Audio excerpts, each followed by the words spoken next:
Join us as we ride from Ozark to Ola, Arkansas.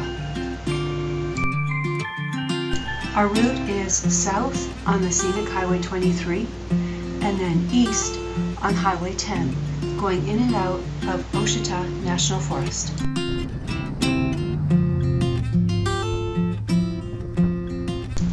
Starting in the town of Ozark, we go briefly east on Highway 64, also called West Commercial Street, before we go back on Highway 23.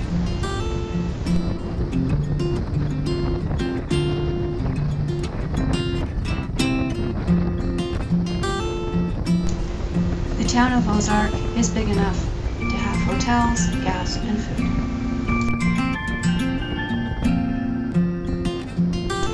Turning right on the scenic Highway 23.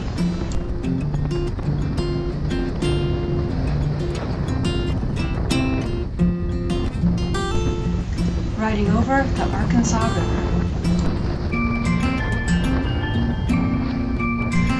People disagree on how the town of Ozark got its name.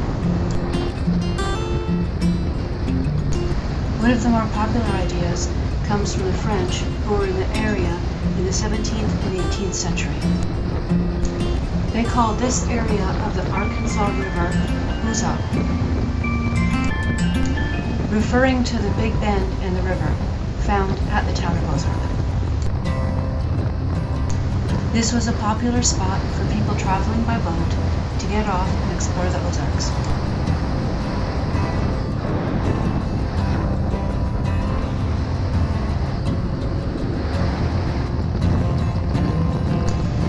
The area we're riding through, south of Ozark, is considered the heart of Arkansas's wine country. The many lakes and rivers in this area are also known for good fishing.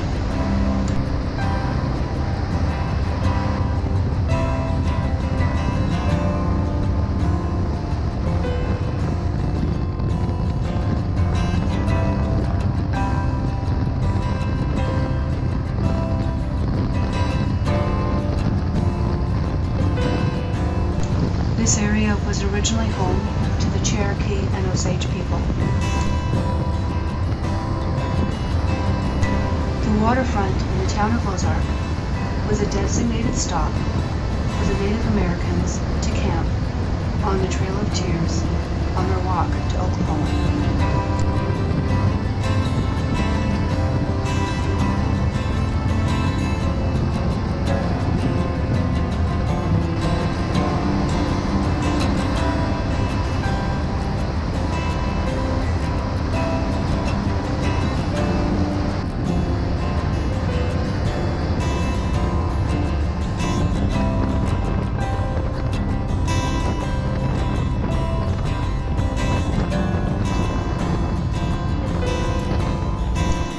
In the census in 2000, there were 233 people in the town of Coxville.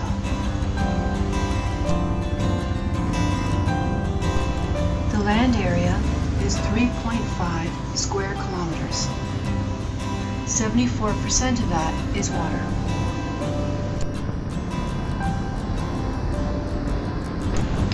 Coxville is named after Robert Koch, who received a land patent and the location of the town in 1860.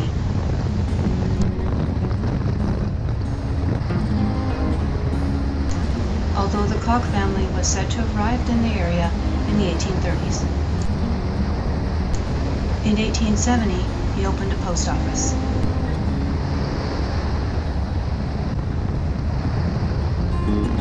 After the Civil War, more settlers arrived in the area.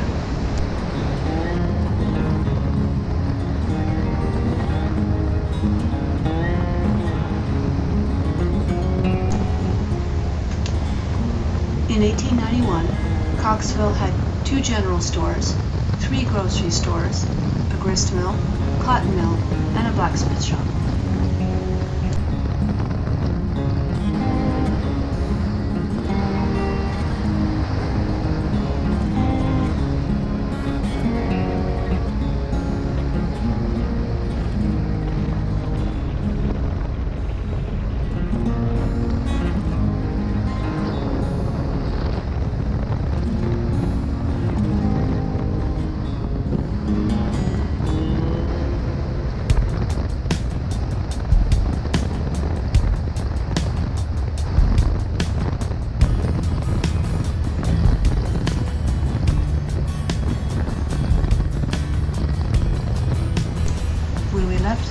Utica Springs this morning it was in the 20s.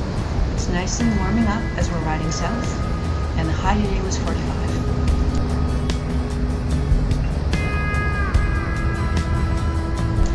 Although the roads are far from busy, this is the first area we're starting to see cars.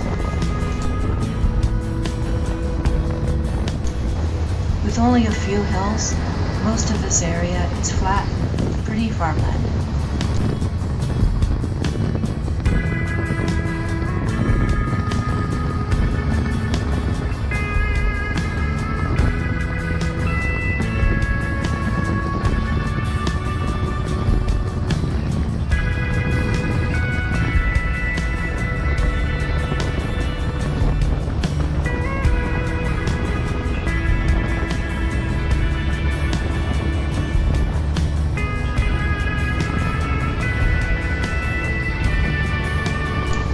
To our left is Booneville Lake.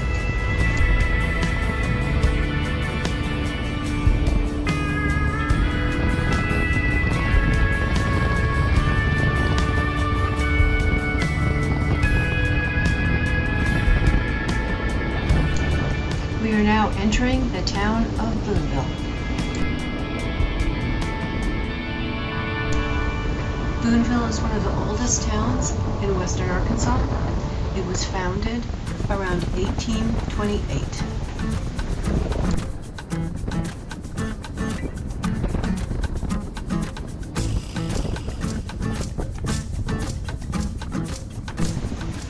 Walter Cawthron was the first resident.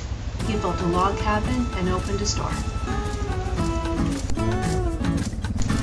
He named the town Booneville after his friend, Captain Benjamin Booneville. Captain Booneville was an Army officer stationed at Fort Smith.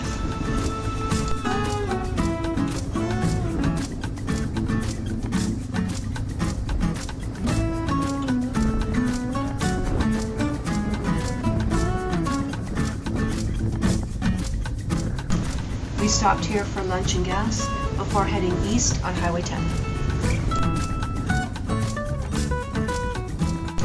Yes, that's bear spray on the back of my bike. We carry that in the woods, and when we're camping, we didn't know what kind of area this was going to be. We were beside the forest, but not in the forest, and we weren't in any area where we would have needed it.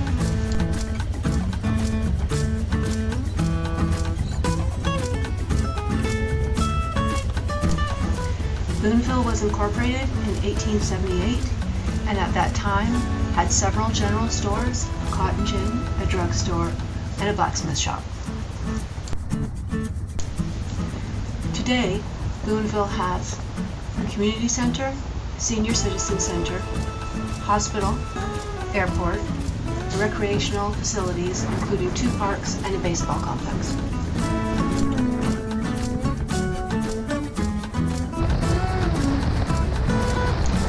Riding over Booneville Creek.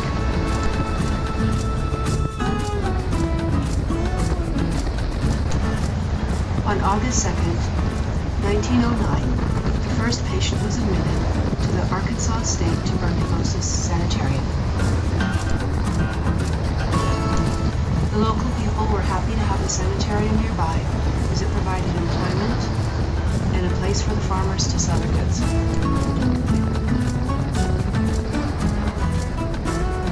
The town of Magazine. Mount Magazine is about 7 miles east of where we are now. It is on the north side of Highway 10 and where the town of Magazine got its name. Magazine was established shortly after the Civil War, and it was a stop on the Rock Island Railroad.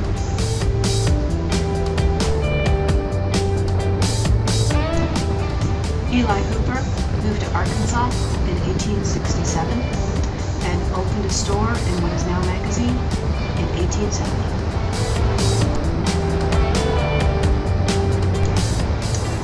In 1883, Magazine had 200 residents, 5 stores, and 2 churches.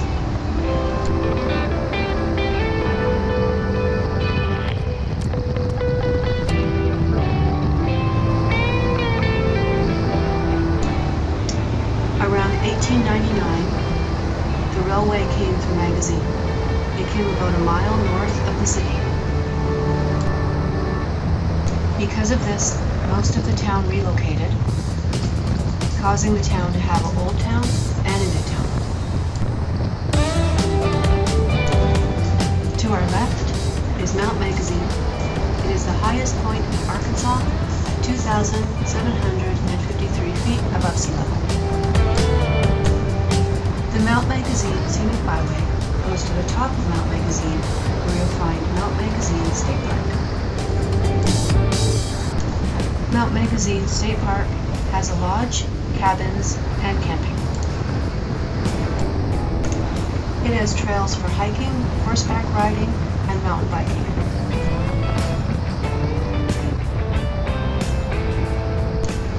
Riding through the small town of Blue Mountain. Blue Mountain was planned in 1900 as a resort community. The first settlers came to this area in 1860, and a post office was established in 1893.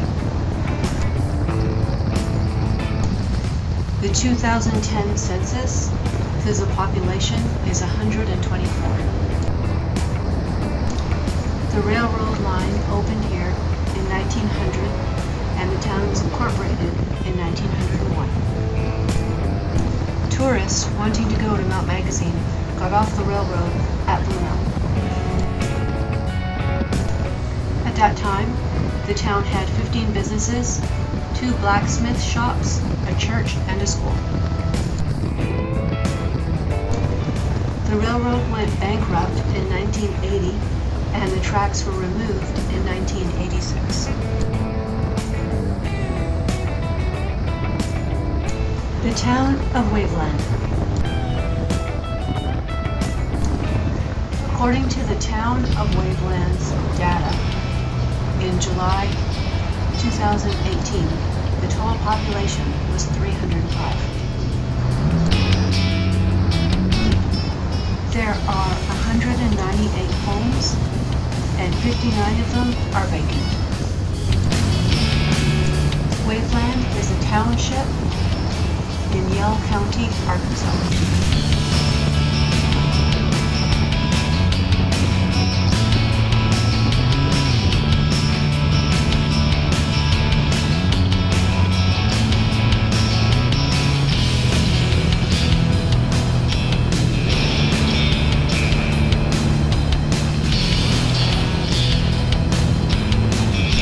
This is a very cool carving we passed. Not sure if it's a chainsaw carving or not, and we're assuming it's on private property.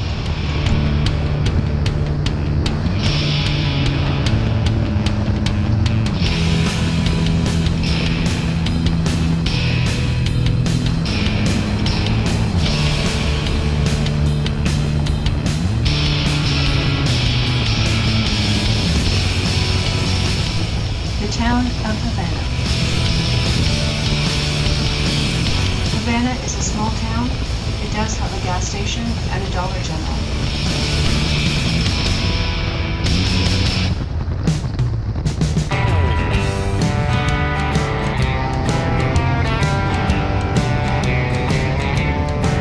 Going over Cedar Creek.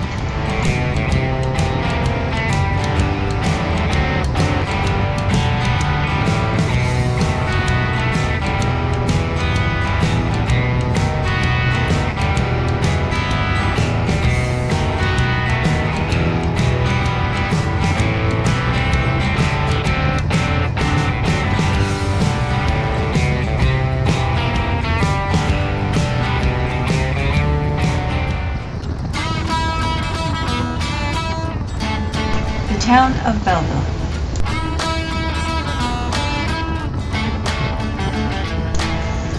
The first settler in Belleville was in 1872, Louis William Ferguson.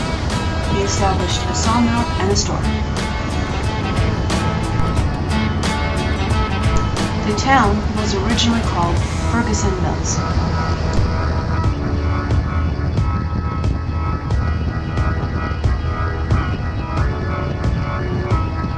The railway went through here, and the stop was called Belleville. Soon after, the name was changed to Belleville. The main employer in town, when it was first starting up, was the timber industry.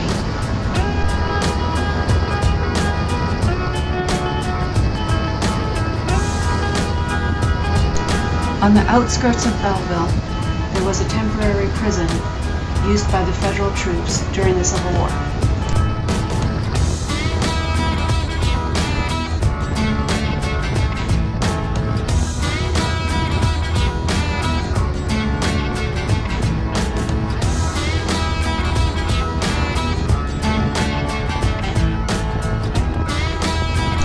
Going over the Petit Jean River.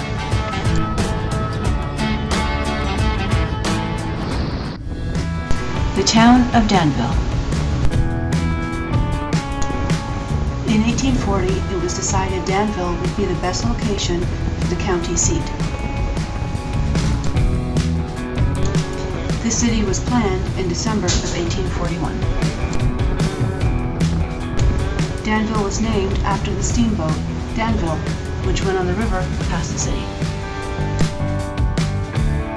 We are turning left, staying on Highway 10. The first train going through Danville was from Little Rock on December 10th in 1899.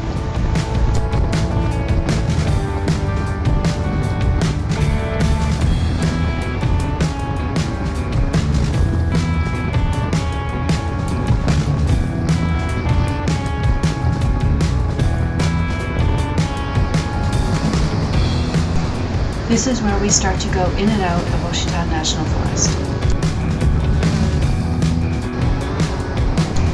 The forest is south of Danville and west of Ola. We are either in the forest or follow beside it for the rest of this trip.